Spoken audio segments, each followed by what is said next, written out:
Hello, friends and colleagues. A special thanks for all of you who are taking time to join us. I hope everyone is doing very well. This webinar is offered by OCHA FIS. FIS stands for Field Information Services Section. It's part of the OCHA Information Management Branch. My name is Tom Haythornthwaite. I'm the COD, or Common Operational Dataset, focal point from headquarters. And I'm going to present this webinar on P-codes and P-coding. As you'll see, there are 5 little parts to this webinar.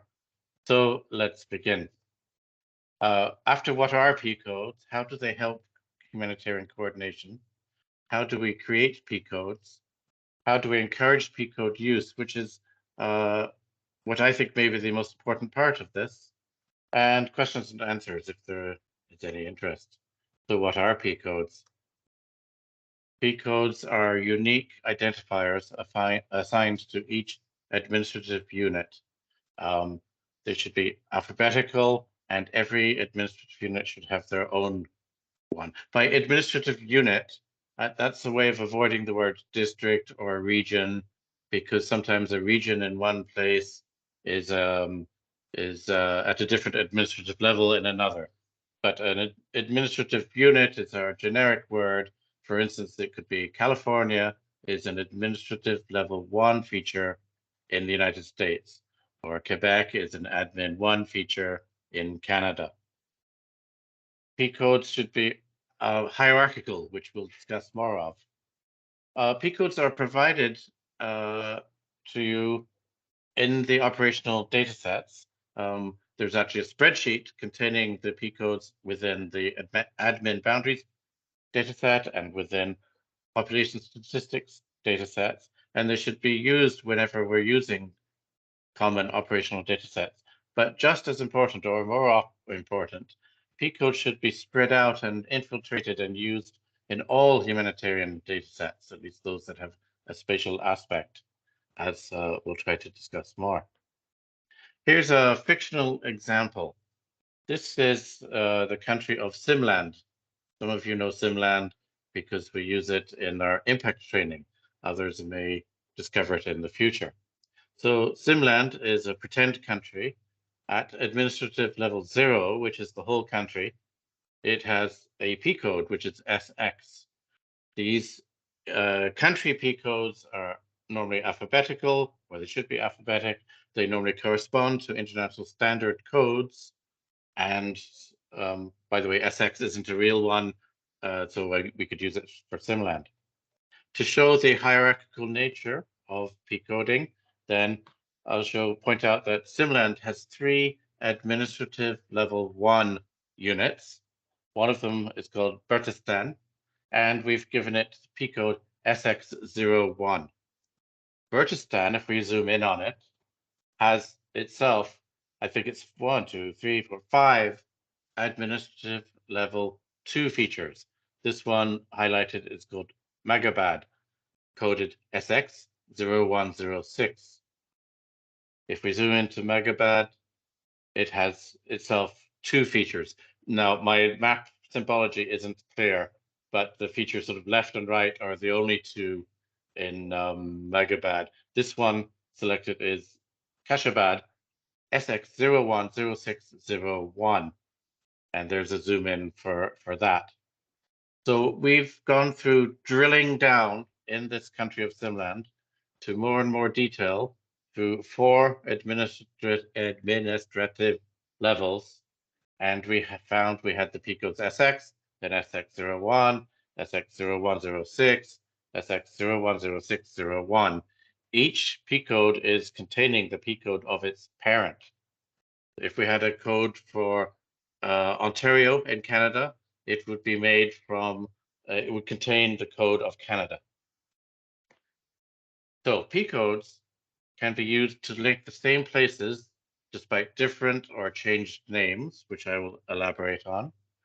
And P-codes, the list of P-codes can be used to define a list of places used for other purposes. Here we have, now we've gone from fiction to real. These are place names in Mongolia, in the Mongolian language which uses the Latin alphabet, and they have the Cyrillic alphabet, and they also have a really cool alphabet written vertically that we're not using here. So here are some of the admin 1 places for Mongolia in 2 different alphabets, and it's not everyone will be familiar with which is which. But if we have a gazetteer or spreadsheet listing the P codes, and each unit has its own P code regardless of the spelling, we find here are the linkages.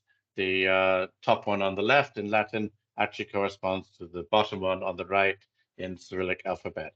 The P code table or gazetteer was the key reference place, the universal adapter to let us see this. Here they are rearranged equal, you know, you can see what I mean. The top one is the top one.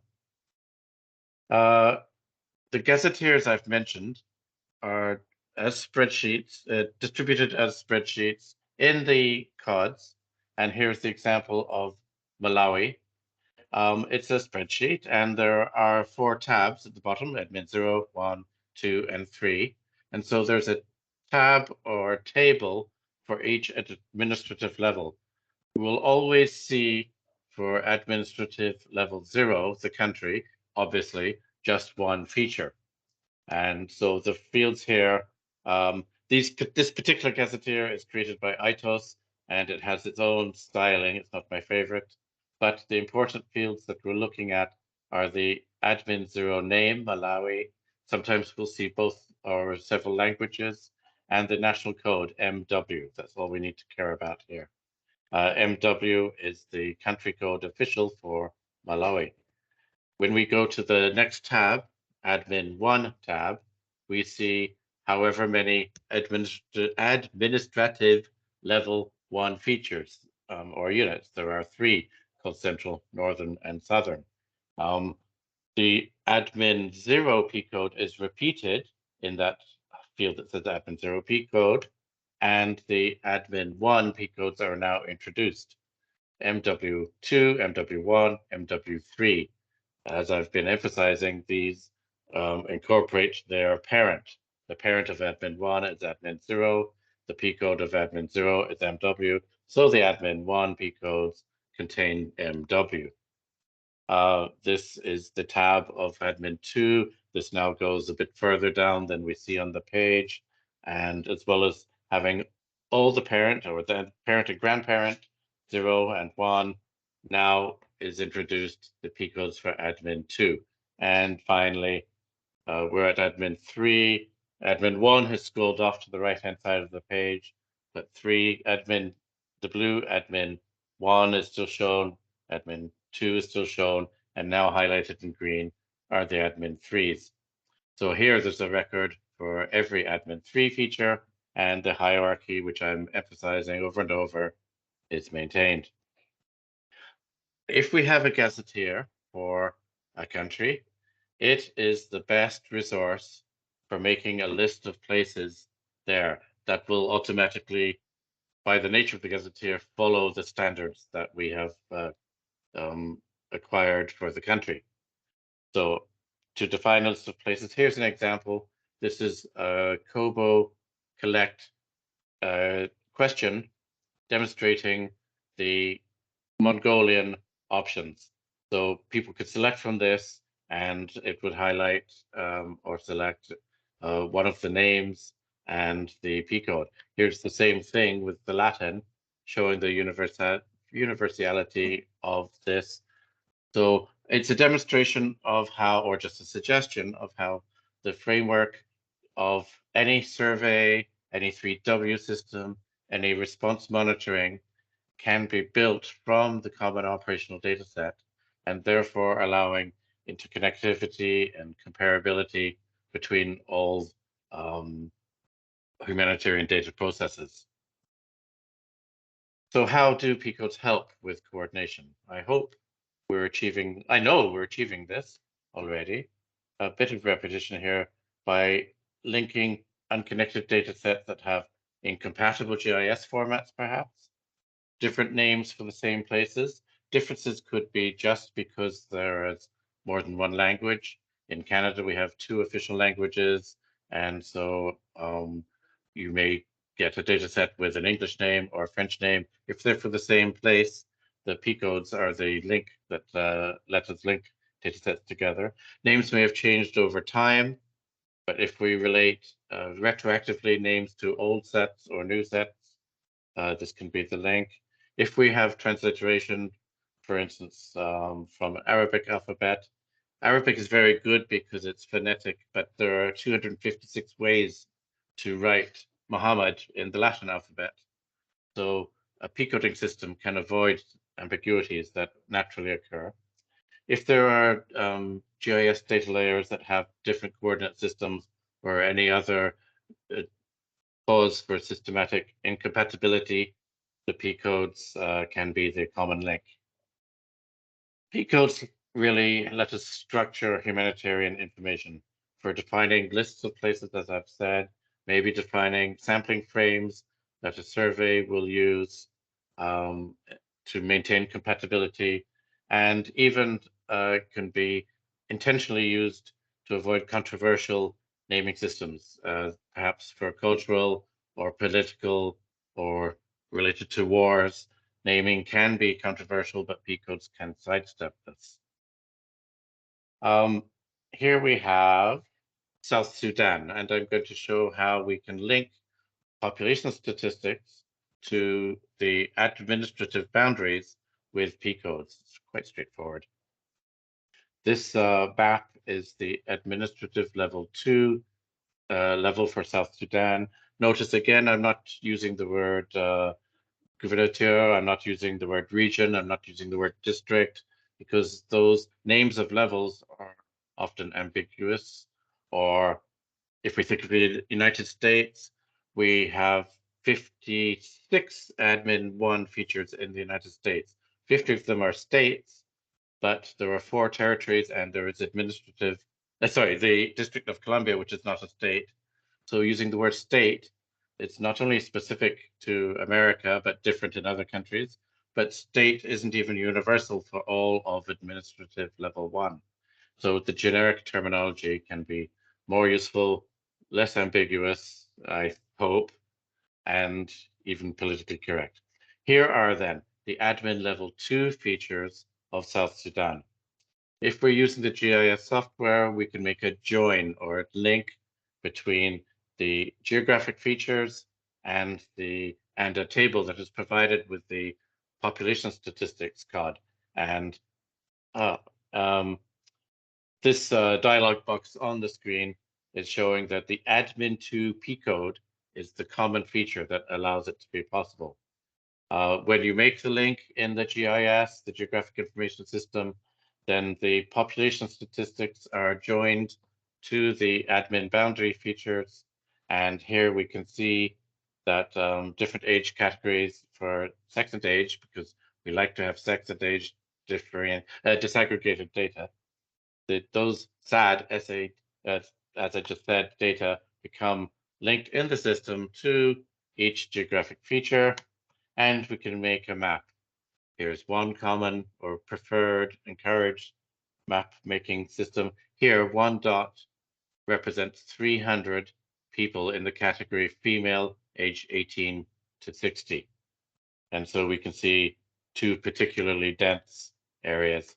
This is exactly the same data shown with proportional circles, again for the same category. So larger circles have the larger number of females from 18 to 60. I'm not going to show and always try to discourage choropleth mapping of this data. That's where you have colored tints for different population numbers. And in another day and in another webinar, we can have a nice discussion about why that method isn't encouraged. How do we create P codes? The first important message of how we create P codes is that we try not to create P codes. Ideally, we don't. We must, I'll emphasize, we must search for any existing administrative structure and coding system. It could be a pre-existing P code system that other humanitarians have made, or we made before and we almost forgot about, or existing government or other institutional systems, if anything like that exists, it's much better to adopt it than to conflict with it. Those other systems may have a different formulation, as I'll get to, but if there is, for instance, a numeric basis to a government system, then let's use the same numbers. P-code systems can be adapted to fit into different numeric schema, as we'll try to show. So we will also always consult a UN geocartographic entity called SALB, Second Administrative Level Boundaries.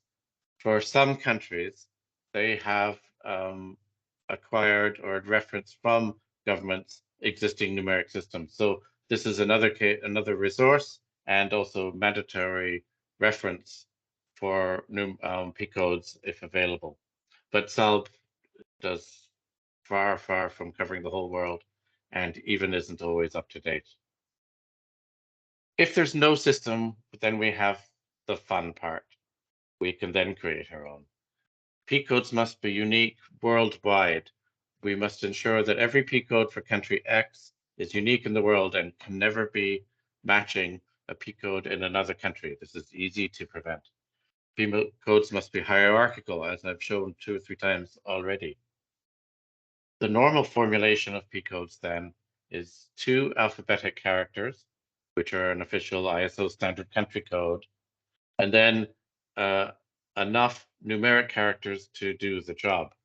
Some countries, we only have admin level 1, and so there is only, let's say, a formulation like XXNN, but more typically we have some integers and some more integers and some more integers to cover the job. The codes expand with different levels, MW, MW3, which contains MW315, which contains MW31533. So I'm going to give a quick demonstration. I think by now you'll all have understood or grasped the fact that this is very, very easy.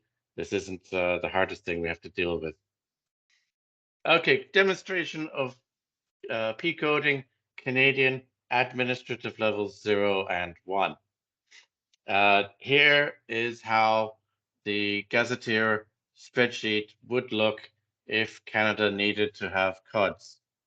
I'm saying we'll go to admin level 1. Admin 1 in Canada is composed of provinces and territories. Therefore, I'm not using the word province or territories because there are both, keeping generic. And this spreadsheet has a tab for admin 0 and a tab for admin 1. Canada, and this spreadsheet is prepared to cover both of our official languages. At admin 1, Canada is written and spoken the same way, Canada. But we need the P code. If we go to this resource, there are different ways to get this following information. But if we go to this resource, which is maintained by OCHA, Andre's team, at the link shown, and I'll share it later, or we'll share it by email tomorrow, I think. This is a page of taxonomy services, and one of them is the countries and territories table. It says beta, but we've had it for years. And if you go here, you can click on a countries and territories spreadsheet. And from it, we learn that the international ISO code, 2-character code for Canada is CA. So that's the P code for admin 0 in Canada. If we go to the next tab, this now has fields for admin 0 and admin 1. These are reversed from that example I showed you earlier, which had admin 0 always on the right. I put them on the left if I make them myself. Admin code 0 code has been filled in with CA all the way down. Canada repeats. On the right, we can see the English and French names of the Canadian admin 1 units. And if we went to the resource that I showed in the previous page, if we go to this page, we learn that there is already a set of government numbers. This page is an official Canadian government document from Statistics Canada.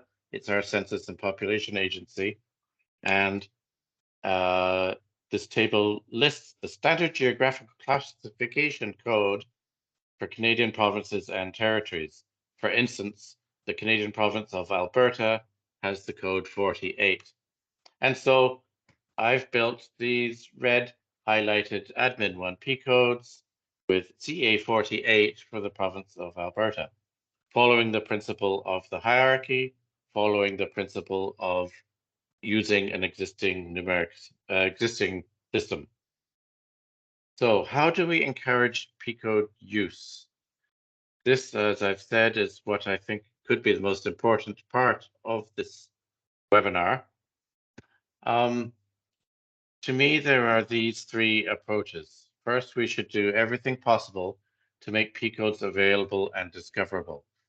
We're talking to the audience of cluster IMOs, NGO IMOs, people who are doing work apart from CODs, people who are making their own spreadsheets of humanitarian data. Please, let's encourage them to use P-codes so that they can provide data that is more easily connectable to other data and to the CODs and for inserting into our 3W systems and so on.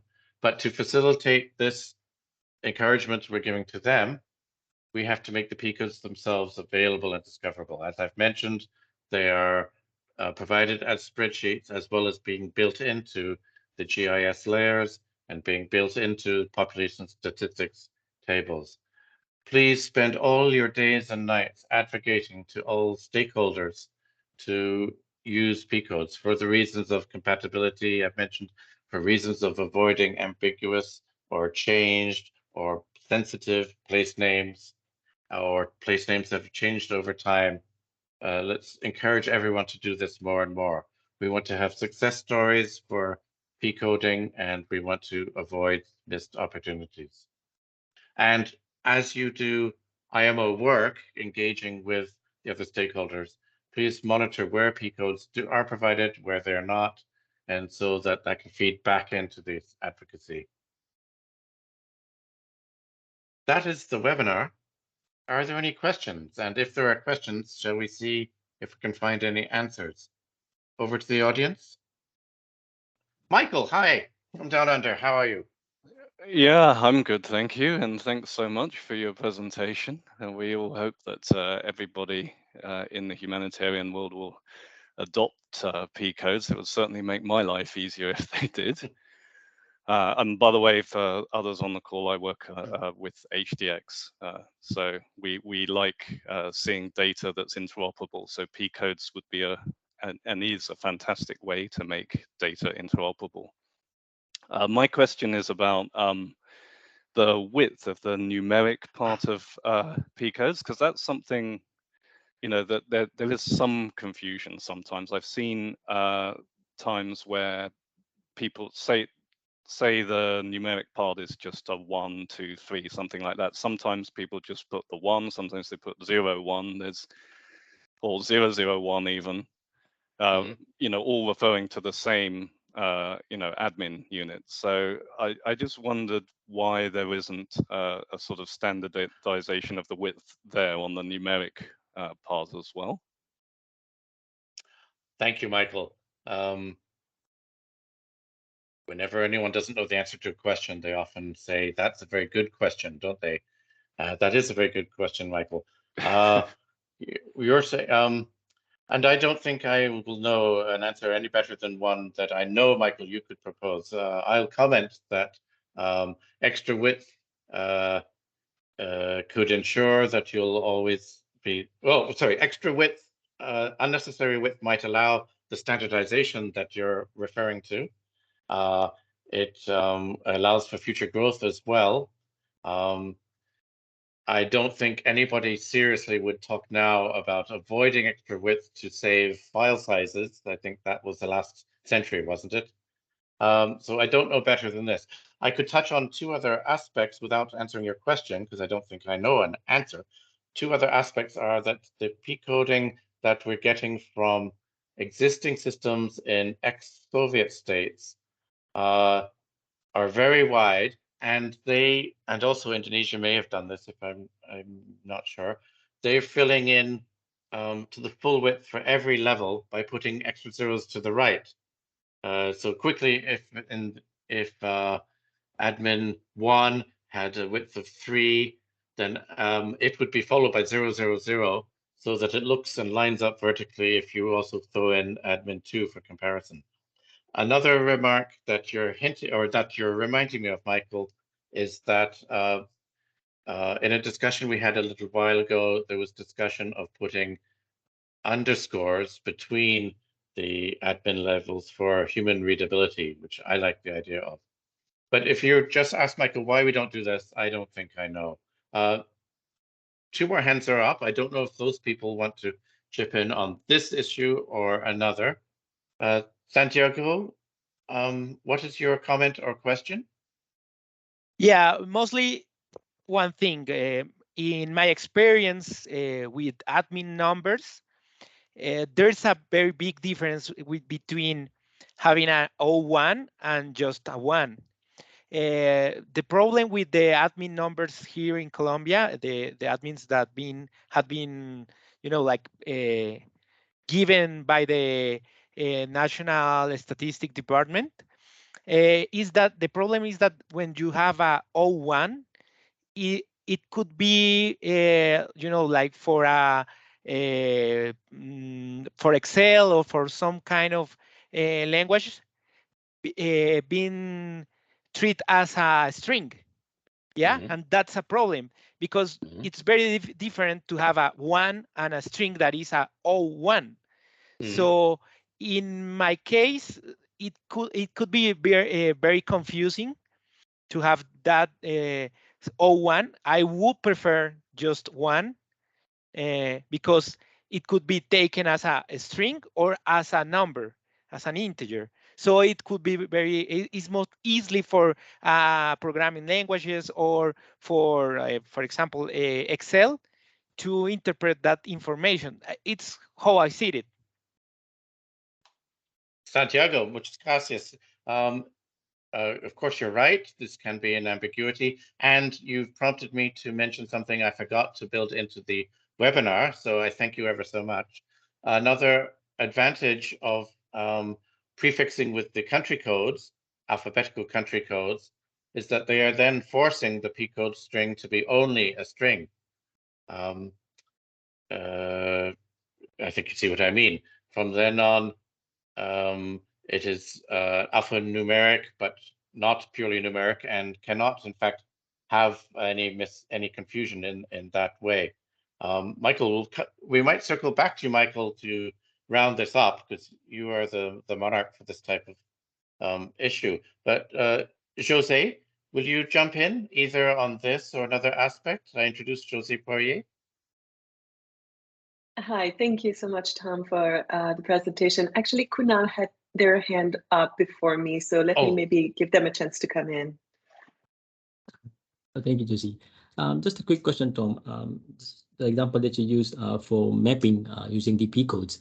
I'm new to GIS, using GIS, so I saw in the dataset that for mapping, it requires GPS coordinates, and when you imported the data, it showed the GPS coordinates. So how does that work?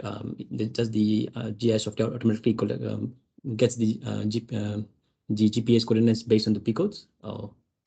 Well, GIS is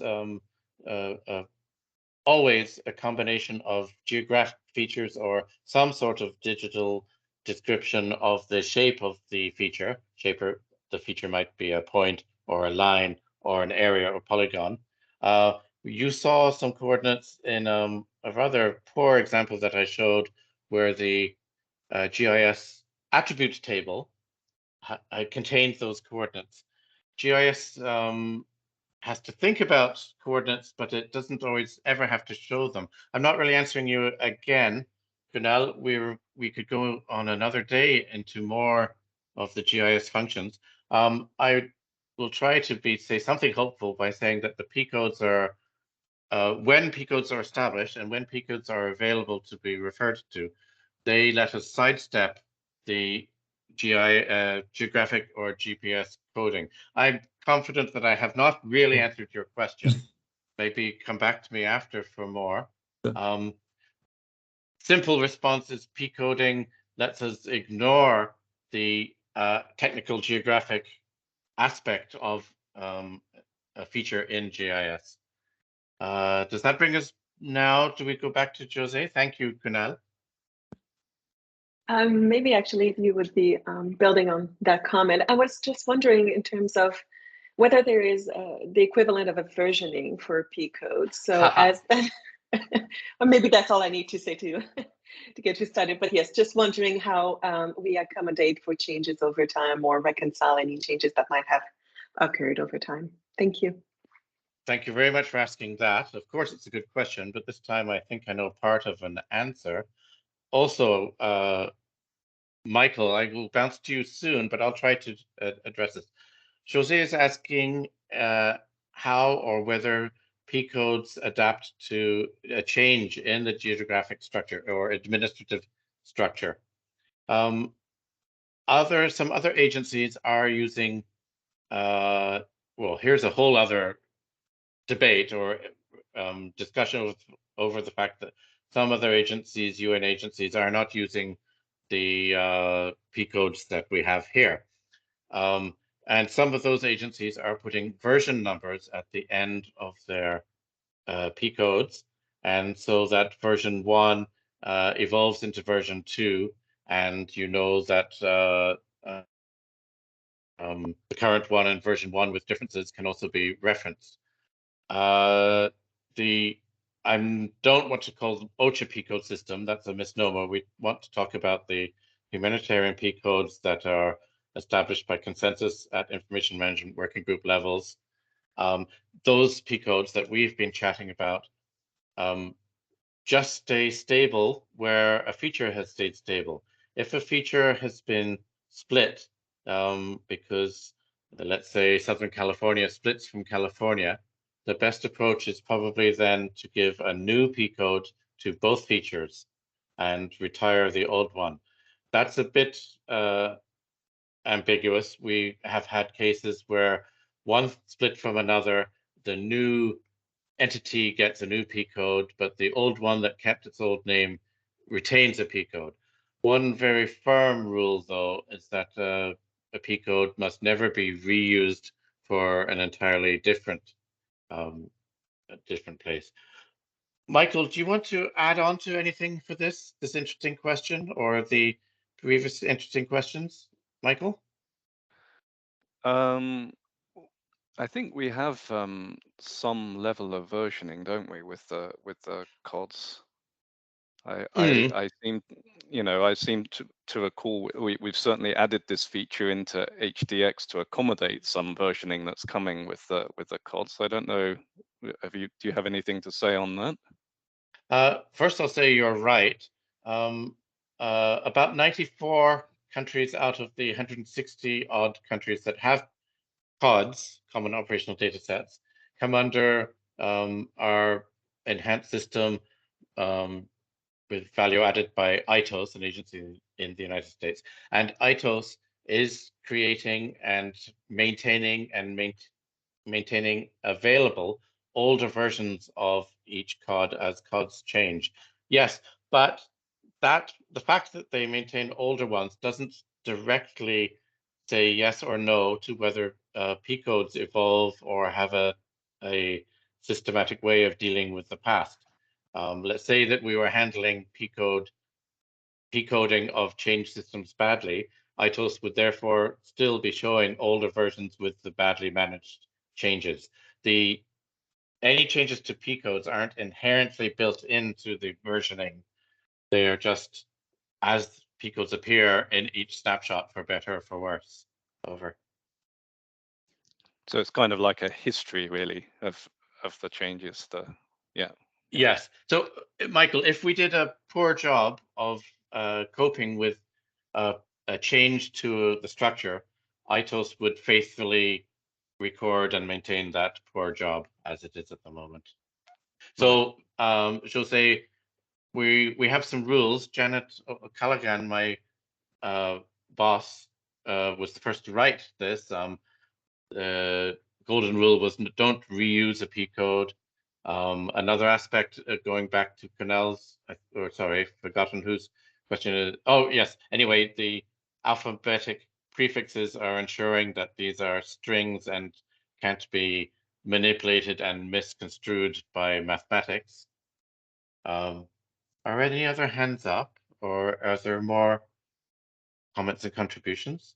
Yes, another hand up. Who? Yumi, please. Hi, I also work with Mike and Joseph for HDX and Center. My question's around actually, so I just did a search of P code on HDX just to see what comes up. And I'm seeing that a lot of the data sets are like subnational administrative data sets that FIS provides, but I'm also seeing like other sources. Yes. So is there like a one source of truth kind of file or data that somebody maintains from OCHA, or kind of like ISO code, or like one file that you can reference all the locations, or is it too big of a data that we don't manage that way? It's not too big. I think from my memory, we may have 26,000 different features in the Cado sphere so far. I think it's 26,000. That size wouldn't be an issue there. Do we have such a single reference? To some extent, yes. Maintained, I think, by ITOS and accessible in their API, which I am not very comfortable with yet. And only covering the 64, I think it is, countries that they manage. But by the way, the 64 countries that ITOS have treated are more or less the 64 most vulnerable countries. And so that's the better set of 64 you could think of. Is there one data set? There was a few years ago at the beginning of COVID. I made one as a snapshot then. I think more or less, yes. Michael, can you add to this? Do we have one growing single reference? Do you make it over? No, we don't. But since you've raised this topic, maybe this is something we should consider. Now we've got some. You've told us, the kind of size of data is not shouldn't be an issue. We could certainly consider making a single data set. In fact, maybe there's something to discuss with Anita about whether the ITOS system itself could output this. So that you can basically get it directly from their API. And I could certainly then download that out and create a data set on HDX with that information. So it'll probably be better if they produce it rather than me collating it, but either would work. Wonderful. Well, I hope the 18 of us who are here will remember this date and time when, and particularly the name of Yumi, who prompted this wonderful upcoming development. Thank you. So another answer to the question is maybe yes, soon. Something I didn't expand on, but I'd like to, and when I think about the following, I could often think of Brenda, who's on the call. I just touched on the fact that the P codes we've learned how to make them or how to find them, but there is a word we used to use, endorsement, or a word we now use is that IMWG consensus. You've learned how to make P codes if you didn't already know, but it's very important that these P codes be accepted as being valid by information management working groups at country level or regional level, and very important that that stakeholders agree to adopt them and use them as a standard. Brenda knows that the regional place or regional context for Latin America and Caribbean, or some countries specifically, maybe we have the experience of Santiago and Colombia. There should be a consensus or an agreement that these P codes are the right ones. If you invent your own set, which can be a valid thing to do, they then must be approved by the right stakeholders. That's very, very important. I wonder if anyone has any other remark or question. Then the last thing is for me to thank you all ever so much